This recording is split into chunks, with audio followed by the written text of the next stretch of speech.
বেড়াইতে বালা মানুষ আপনার গায়ে গন্ধ দুর্গন্ধ মিয়া বিড়ির গন্ধের চেয়ে নিকৃষ্ট কোনো গন্ধ হইতে পারেনি মিয়া।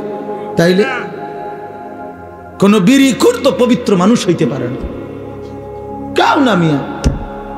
এটা একেবারেই অপবিত্র মানুষ, ফালতু মানুষ মিয়া। এ তো বদ অভ্যাস।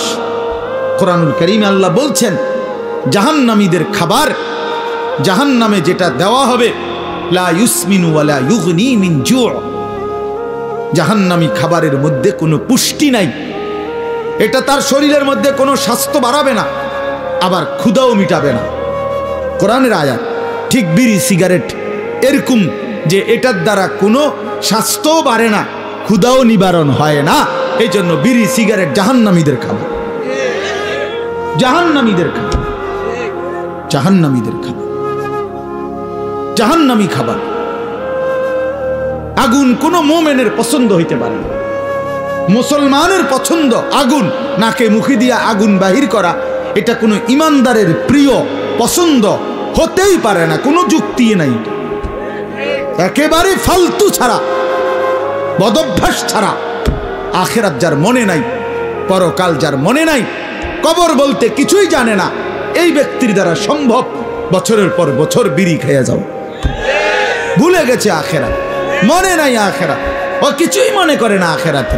মনে করছে জিন্দিগি মানে এই বন, বিড়ি, চা, বিস্কুট, পান, সুপারি আর এই বেন বেনানি আলাপ সালাপ, খালাস, এটাই জীবন না। এটা জীবন না বাবা, এটা জিন্দিগি না। এজন্য দয়া করে ভাবতে শিখেন, আল্লাহর দিকে ফিরতে হবে, হিম্মত করতে হবে, হিম্মত করতে হবে। আল হিম্মাতু হিয়াল ইসমুল আযম। আরবিতে বলে হিম্মত সাহসিকতা, মজবুত একটা সিদ্ধান্ত, এটা ইসমে আজম। ইসমে আজম কি? কতগুলো দোয়া আছে হাদিসে, নবীজি সাল্লাল্লাহু আলাইহি সাল্লাম বলেন এগুলো যদি কেউ পড়ে, যা চায় আল্লাহর কাছে আল্লাহ তাই দিয়ে দেয়। এর মধ্যে দোয়া ইউনুস একটা ইসমে আজম, লা ইলাহা ইল্লা আনতা সুবহানাকা ইন্নী কুনতু মিনাজ জালিমিন। আল্লাহ নবী বলছেন এই দোয়া বারবার বারবার যে পড়তে থাকে আর কোনো কিছু আল্লাহর কাছে চায়, তো আল্লাহ তাআলা তার সেই দোয়া কবুল করেই করে।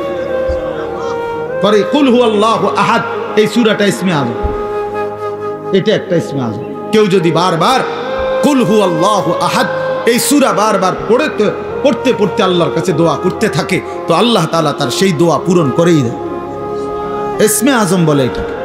ঠিক আরবিতে বলে বুজুর্গরা যে হিম্মত, সাহসিকতা। আমি মানবই আল্লাহকে, গোটা মহল্লাবাসী বিড়ি খাক আমি খাবো না, গোটা মহল্লাবাসী মিথ্যা বলুক আমি বলবো না, গোটা মহল্লাবাসী হারামের উপরে পড়ে থাকুক আমি যাব না। আমার দাদা, আমার বাবা, আমার আমল, কই আমরা যে তিন পুরুষ আমাদের সংসারে, আমার দাদার সংসার আমি দেখছি, আমার বাপের সংসার আমি দেখলাম, আমার সংসারে আমি এখন আছি। আমরা যে এই তিন পুরুষে কেউ টেলিভিশন চালাইলাম না, তো আমগো সংসার চলছে না? আমরার বাচ্চা কাচ্চা সব অচল হয়ে গেছে। হ্যাঁ, আমনের গুণাকারে গিয়ে বেশি বুদ্ধিমান হয়ে গেছে, আর আমরার গুলা চিরা খায়। হ্যাঁ বলেন, আমাদের বাচ্চা যে বছরের পর বছর টেলিভিশন দেখে না, তা আমরা রুলা অচল হয়ে গেছে নাকি? তাহলে কি দাঁড়াইল? কেউ হিম্মত নিলে সম্ভব যে না, আমার সন্তান টেলিভিশন দেখবে না, আমার সন্তান আল্লাহর নাফরমানি করবে না, খালাস গোটা পৃথিবী উল্টে যাক, আমি আল্লাহর উপরে, দ্বীনের উপরে থাকবো। এই যে হিম্মত, হিম্মত ছাড়া হবে না বাবা। আরও আজ হইতে পারে এই আমনের একজনের পর একজন বক্তা উঠবে, নামবে, আমনের কেউ চিৎকার দিব, কেউ সুর দিয়া, কেউ কাইন্দা ডুইল্লা বহুভাবে কইল, আমনের ভিতরে ভিতরে কলজার ভিতরে লোক যত কথা এক, হুজুর পাত্তর গলতে, আরে আমি গলতাম না, তো আমনের কে বদলাবে? কথা বোঝেন নাই আমার? আমনের বদলাবে কে?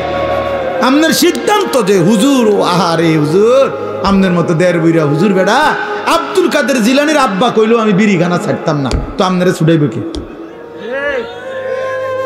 বাইজিদ বুস্তামি আইয়া কইলো আমি চা দোকানে টেলিভিশন দেখা বন্ধ করব না, তো তো আমনেরে বদলাবে কে?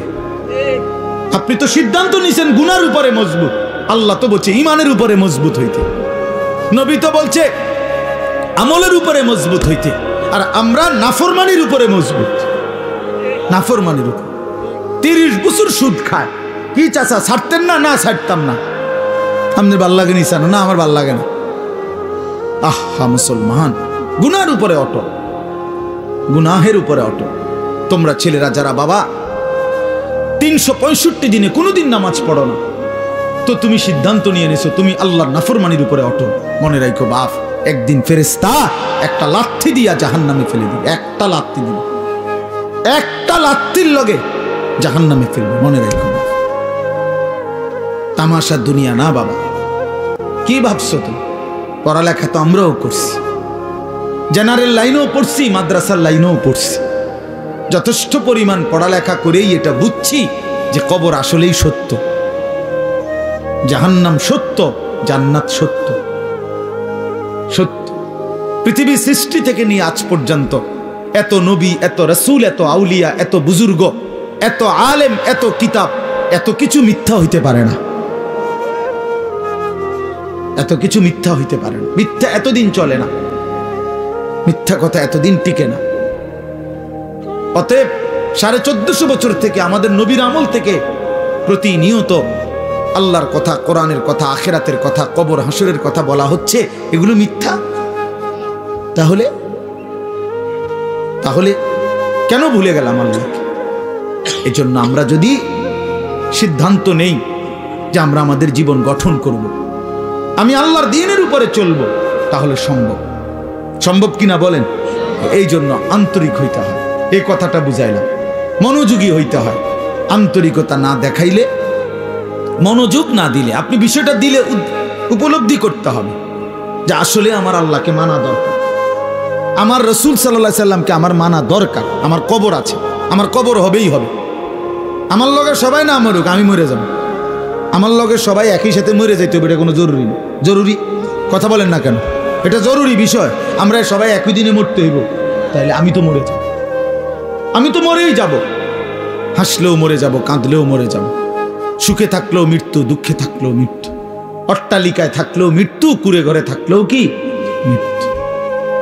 মৃত্যু আমার হবেই হবে, আমাকে একা চলে যেতেই হবে, সবাইকে রেখে আমাকে একাই ফিরতে হবে আমার আপন ঘরে, আমার কবরে, আমার হাসরে। অতএব আমাকে যেহেতু ফিরতেই হবে, আমাকে যেহেতু বন্ধু যেতেই হবে, যেখানে আমাকে নিশ্চিত যেতে হবে, এর জন্য প্রস্তুতি নেওয়াই ভালো। এটাই বুদ্ধিমানের উচিত। আজ যদি এমন হইতো কোনো না কোনো কৌশলে আমি মৃত্যু থেকে বাঁচতে পারলাম, বা কেউ কেউ বাঁচছে, তাইলে তো ঠিক ছিল, আমি সেই লাইনে চেষ্টা করতাম। কিন্তু সেটা কোথায়? এই পৃথিবী কাউকে থাকতে দিছে কিনা বলেন না কেন? তো পৃথিবীর মনে করেন 1000 বছর বয়স্ক কোনো লোক পৃথিবীতে আছে যে আজ 1000 বছর যাবত উনি মরে না? পৃথিবীতে 500 বছর যাবত কোনো লোক বেঁচে আছে এমন এখন আছে কেউ? তো তাইলে এই পৃথিবীর পুরাতন মানুষগুলোকে যেহেতু নিয়ে গেল, আমাকেও নিয়ে যাবে, আমাকেও নিয়ে যাবে। এই জন্য কিশোর নওজোয়ান, এত অল্প বয়সে যদি চরিত্রহীন হয়ে যাও বাবা, বাকিটা হায়াত কি করবা বাবা? বলো ভাইয়া, 16 বছর বয়সে যদি এত নারী, এত ছবি, এত উলঙ্গ দৃশ্য, এত অস্থিরতা, এত অসভ্যতা, এত নোংরা কথাবার্তা, এত নোংরা জীবন, এত অল্প বয়সে যদি এতটা নষ্ট হয়ে যাও, পচে যাও, আহা বাপ, শেষ পর্যন্ত তোমার বয়স যখন হবে 60, 50, সেই পর্যন্ত তোমার হালাত কি হবে? কি হালাত হবে? হ্যাঁ, সন্ধ্যা না হইতেই যদি বিরিয়ানিটা পচে যায়, আর সেটা যদি পরের দিন দুপুর পর্যন্ত এখানে ঘরে থাকে, কি পরিমাণ দুর্গন্ধ ছড়াবে। পচা তো গেছে গতকাল সন্ধ্যাতে। তাইলে তুমি যুবক যদি 16 বছর বয়সেই নষ্ট হয়ে যাও, তো 60 বছর পর্যন্ত, 40 বছর পর্যন্ত তোমার হালাত কি হবে? এত অল্প বয়সে যদি এত নারী ছবি, এত অসভ্যতা, এত নোংরামি, এটাই যদি ভালো লাগে, আহা, আফসোসের বিষয়, আফসোসের বিষয় বাপ, আফসোসের বিষয়। ভাবা উচিত, ভাবা উচিত। ছেলেরা তোমরাও ভাইবো বাবা, এত কম বয়সে এতটা নষ্ট হয়ে যাওয়া তো উচিত ছিল না। আমাদের ছেলে পেলে, তোমরা অনেক ছেলে আছো, কোনোদিন এক ওয়াক্ত নামাজ পড়ো না। আহা, মুসলমানের বাচ্চা এত নিকৃষ্ট কেমনে হল? এত বড় জন্তু জানোয়ার, এত বড় হাইওয়ান, এত বড় কুকুর বিড়াল কেমনে হইল? কেমনে হইল? ওফ, কোরআনুল কারীমে আছে, আল্লাহ বলছে ওয়াত্তাবা হাওয়াহু ফামাসালুহু কামাসালিল কালব, মনের ইচ্ছা মতো যে চলে, তার মনে যা চায় তাই যে করে, আল্লাহ বলছে তার উদাহরণ কামাসালিল কালব, কুত্তার মতো। কিসের মতো? কালব অর্থ কি কোন? এদিকে ফিরে কোন? কুত্তার মতো। ফামাসালুহু কামাসালিল কালব, আল্লাহ পাক কোরআনে বলছে, সূরা আরাফের মধ্যে আছে। আল্লাহ বলছে নিজের মনে যা চায় তাই যে চলে, সে কুত্তার মতো। ওইটা কুত্তা। তো তাইলে মানুষের আর কোনো, মুসলমান তো ফরের কথা বেটা, তোর কোনো মানুষের জাত তো না, তুই তো কোনো মানুষের জাতে না বেটা, মানুষের তো কোনো কিসিমের মধ্যে পড়ে না। আল্লাহ কোরআনে বলছে ইন তাহমিল আলাইহি ইয়ালহাস আও তাতরুকহু ইয়ালহাস। আল্লাহ বলছে কুত্তার স্বভাব, তারে দৌড়ানি দিল জিব্বা লম্বা করে হাঁফায়, ছাড়া দিল জিব্বা লম্বা করে হাঁফায়।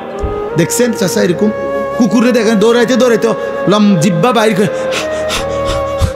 এমন করে, দাঁড়ানো থাকলো জিব্বা লম্বা করে এমন করে হাঁফায়। কুত্তার স্বভাব, কুকুরের স্বভাব। এরপরেও যদি কারো লজ্জা না লাগে, হ্যাঁ, তাইলে তার কান্দে যদি একটা কুকুর লাগাইয়া দিয়ে একসাথে ছবি উড়ান যাইতো যে এই দুই জানোয়ার একসাথে দেখেন কোনটা বেশি মানানসই। হ্যাঁ হ্যাঁ, বেনামাজি আর কুকুর একসাথে করে যদি দাঁড় করাইয়া একটা সেলফি তোলা যাইতো, ছবি উঠানো যাইতো, ফেসবুকে দেওয়া যাইতো, দারুণ কমেন্টস পড়তো, দিয়া দেখো দেখো। কারণ তুমি তো কোনো মুমিনের সাথে দিতে পারবা না, তুমি কেমনে দিবা কোনো নামাজি মানুষের সাথে? আল্লাহ আমাদেরকে বুঝ দান করেন, আল্লাহ আমাদেরকে বিবেক দান করেন।